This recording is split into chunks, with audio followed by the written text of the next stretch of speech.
Hello friends. स्वागत है आपका हमारे यूट्यूब चैनल आर के हिंदी कहानियों में। आज की कहानी है, क्या रमा ने पति को छोड़ दिया। घंटी बजी तो दौड़कर उसने दरवाजा खोला। सामने लगभग 20 साल का एक नवयुवक खड़ा था। उसने वहीं खड़े खड़े दरवाजे के बाहर से ही अपना परिचय दिया। जी, मैं मदन हूँ, पवन जी का बेटा। पापा ने आपको संदेश भेजा होगा। आओ भीतर आओ, कहकर उसने दरवाजे पर जगह बना दी। मदन संकोच करता हुआ भीतर आ गया। जी, मैं आज ही यहाँ आया हूँ। आपको तकरीबन 10 साल पहले देखा था। तब मैं स्कूल में पढ़ रहा था। आपकी शादी का कार्ड हमारे घर आया था। तब मेरे हाई स्कूल के एग्ज़ाम थे, इसीलिए आपके विवाह में शामिल नहीं हो सका था। मैं यहाँ कॉलेज की पढ़ाई के लिए आया हूँ और ये लीजिए, पापा ने ये सामान आपके लिए भेजा है, कहकर उसने एक बैग दे दिया।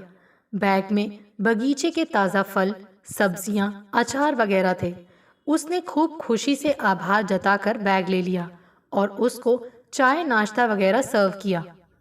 इस बीच उसने जोर देकर कहा, तुम यहीं पर रहो, मैं तुम्हारे पापा को कह चुकी हूँ कि सब कुछ तैयार मिल जाएगा। तुम अपनी पढ़ाई लिखाई पर ध्यान देना। मदन ये सुनकर बस एक बार में ही मान गया, मानो इसी बात को सुनने के लिए बेचैन था। वो उठा और जल्दी से अपना सब सामान, जो उसने बाहर बरामदे में रखा था, भीतर ले आया। उस दिन मदन अपना कमरा ठीक करता रहा। कुछ ही देर बाद वो वहां अपनापन महसूस करने लगा था, मगर उसका दिल यहाँ इतनी जल्दी लग जाएगा ये उसने नहीं सोचा था। अगले दिन मदन को उसने अपने पति से मिलवाया। मदन हैरान रह गया कि वो मकान के सबसे पिछले कमरे में खामोश लेटे हुए थे। कमाल है, कल दोपहर से रात तक इनकी आवाज तक सुनाई नहीं दी। मदन सोचता रहा। उसने मदन की सोच में व्यवधान डालते हुए कहा, दरअसल बात यह है कि ये दिन भर तो सोते रहते हैं और रात भर जागते हैं। मगर कल कुछ ऐसा हुआ कि दिन भर और रात भर सोते ही रहे। वो मदन के आने से बहुत ही खुश थी। दो लोगों के सुनसान घर में कुछ रौनक तो हो गई थी। एक सप्ताह बाद एक दिन मदन रसोई में आकर उसका हाथ बटाने लगा तो वो हंसकर बोली, अभी तुम बच्चे हो, तुम्हारा काम है पढ़ना। जवाब में उसने कहा, हाँ, पढ़ना तो मेरा काम जरूर है, मगर इतना भी बच्चा नहीं हूं मैं, पूरे 21 बरस का हूं। उसने आश्चर्य से देखा तो मदन बोला, 12वीं में एक साल खराब हो गया था, इसीलिए, वरना अभी कॉलेज में सेकंड ईयर में होता। कहकर वो चुप हो गई।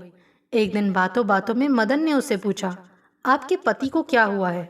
वो कमरे में अक्सर क्यों रहते हैं? वो बिल्कुल फिट थे पहले तो, अच्छा खासा कारोबार देख रहे थे।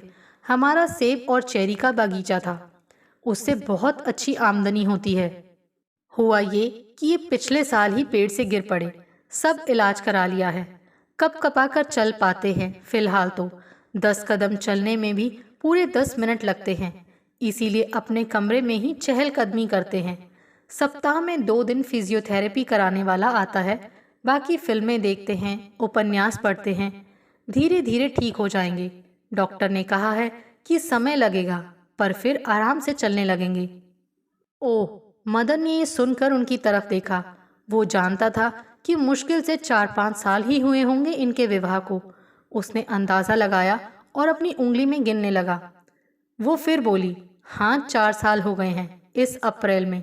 याद है ना, तुम्हारी 10वीं के पेपर चल रहे थे तब। और उससे पहले भी मैं आपसे नहीं मिला था, शायद 7वीं में पढ़ता था। तब एक बार आपको देखा था, आप पापा के पास कुछ किताबें लेकर आई थी। हाँ हाँ, तब तुम्हारे पापा मेरे इतिहास के शिक्षक थे और मैं उनको किताबें लौटाने आई थी। उसके बाद मैं दूसरे स्कूल में जाने लगी थी और तुम्हारे पापा मेरे अध्यापक से मेरे भाई बन गए थे। दिन गुजरते रहे। मदन को वहाँ रहते 5 महीने हो गए थे।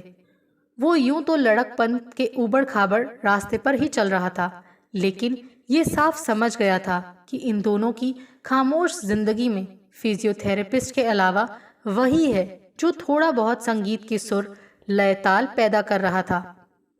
मदन ने देखा था कि बगीचे में काम करने वाले ठेकेदार वगैरह भी एक आध बार आए थे और कोई बैंक वाला भी आता था, पर कभी कभी।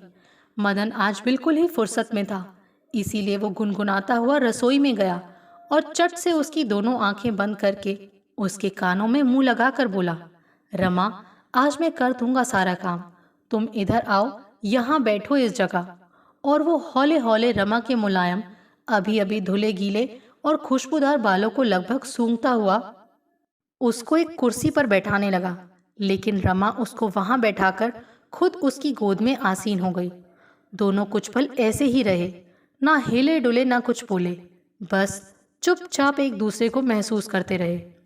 2 मिनट बीते होंगे कि कहीं से कुछ खांसने की सी आवाज सुनाई दी तो दोनों चौंक गए और घबराकर रमा ने मदन को अपने आप से तुरंत अलग किया। हालांकि मदन की इच्छा नहीं थी कि वो उससे अलग हो। मदन मन ही मन बीती दोपहर की उस मधुर बेला को अचानक याद करने लगा और उसके चेहरे पर एक शरारती मुस्कान तैर गई। रमा ने ये सब ताड़ लिया था और वो उसके दाहिने गाल पर एक हल्की सी चपत लगाकर और बाएं गाल पर मीठा सा चुंबन देकर उठ खड़ी हुई।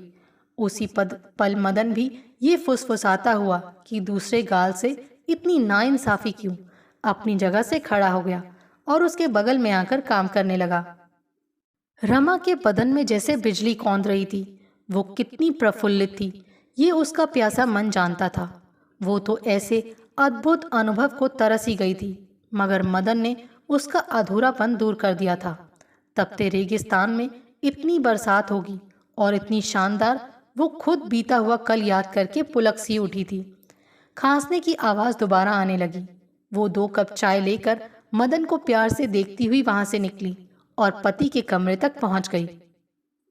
मदन चाय की चुस्कियां लेते हुए अपने लिए नाश्ता बनाने लगा।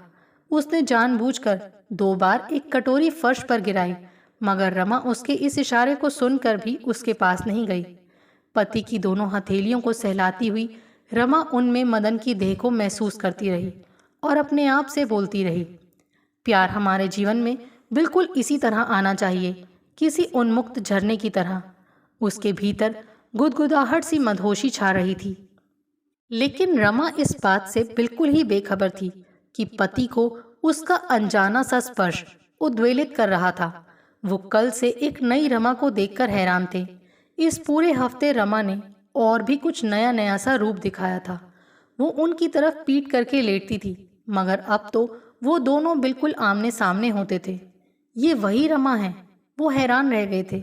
उनको याद आ रहा था कि जिसको अपने पति की इतनी सी गुजारिश भी नागवार गुजरती थी।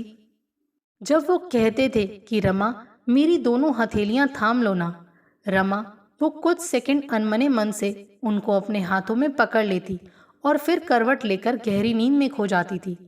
अब आजकल तो चमत्कार हो रहा था। रमा जैसे नई नवेली दुल्हन सी बन चुकी थी और उसके ये तेवर और अंदाज उनको चकित कर रहे थे।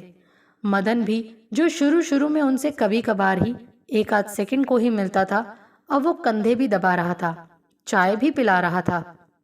एक दिन रसोई से कुछ अजीब सी आवाजें आ रही थी, जैसे 2 लोग लड़ाई कर रहे हों।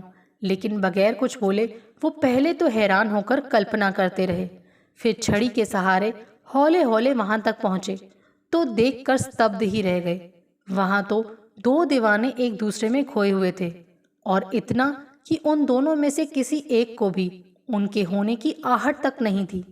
वो वापस लौट गए तो कुछ कदम चलने के बाद अपने कमरे के पास ही अचानक ही लड़खड़ा गए। खट की सी आवाज आई। इस आवाज से मदन चौंक गया था, मगर रमा की किलकारी गूंज उठी थी।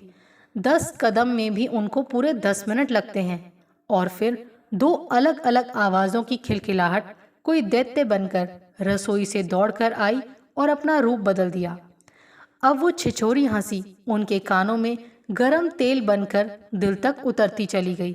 सीने की जलन से तड़प कर वो चुपचाप लेट गए। आंखें बंद कर ली, दोनों मुट्ठियां कसकर भींच ली और लेटे रहे, मगर किसी भी हालत में एक आंसू तक नहीं बहने दिया। रमा को जो जीवन एक लादा हुआ जीवन लग रहा था, अब वही जीवन फूल सा, बादलों सा, रूई के फाहे सा लग रहा था। वो मदन के यहाँ आने को कुदरत के किसी करिश्मे की तरह मान चुकी थी। मदन को यहाँ 1 साल पूरा होने जा रहा था और रमा अब खिलकर निखर निखर सी गई थी। सुबह शाम और रात रात भर पूरा जीवन मस्ती से सराबोर था। बस एक ही अजीब सी बात हो रही थी। रमा ने गौर किया कि इन दिनों पति शाम को जल्दी सो जाते हैं। इतना ही नहीं, वो अपने दोनों हाथ तकिए में बिल्कुल छिपा कर रखते हैं। आपको हमारी ये कहानी कैसी लगी, प्लीज़ कमेंट करके ज़रूर बताइए। अगर आप इस चैनल पर नए हैं तो इसे सब्सक्राइब करें और शेयर करें। Thank you.